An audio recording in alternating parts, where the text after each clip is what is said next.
Yun mga sir, mga boss, at mag-install tayo ng switchless hazard dito sa Click version 3. Ayan. Ito yung ating ilalagay para sa switchless hazard. No additional switch para sa hazard. Ito lamang yung ating idadagdag. Wala tayong papalitang mga materyales. Yan. Dito tayo maglalagay ng switchless hazard dito sa part na to.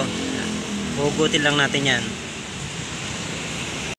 Yun, tapos na natin na-install yung ating switchless hazard relay. Yan, dito natin kinabit. Yan, 4 wires yung ating switchless hazard relay. Yan, tap lang natin sa left and right signal na wire, sa light blue, saka sa orange, tapos sa green, negative, tapos sa black, accessories wire. Yan, 4 wires yung ating switchless hazard relay. Yan po. At ititesting na natin kung goods ba yung ating pag-install. Yan, ignition switch on,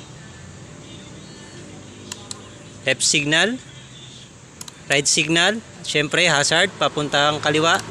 Yun no, hazard. Yun no, hazard sa likuran. Yun no, hazard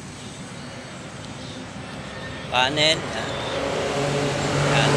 Stock switch pa rin yung ating gamit. Yan, no additional switch. Yan, wala tayong pinalitang mga pyesa. Yan, normal left, normal right. Yan. Tapos pagkagaling ka sa right, papunta sa kaliwa diretso, mag-hazard na siya. Yan. Hazard oh. Hazard. Yun oh. Hazard din sa ating panel. Tsaka sa harapan. Yan.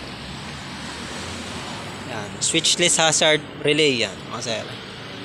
Wala tayong additional na switch at wala tayong pinalitan mga pesa, stock pa rin.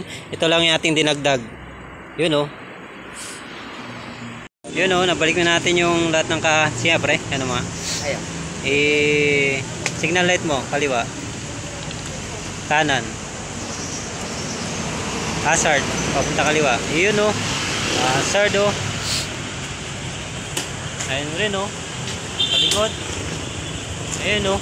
Ayun oh. Ayos. Stock switch pa rin ang gamit. Switchless hazard.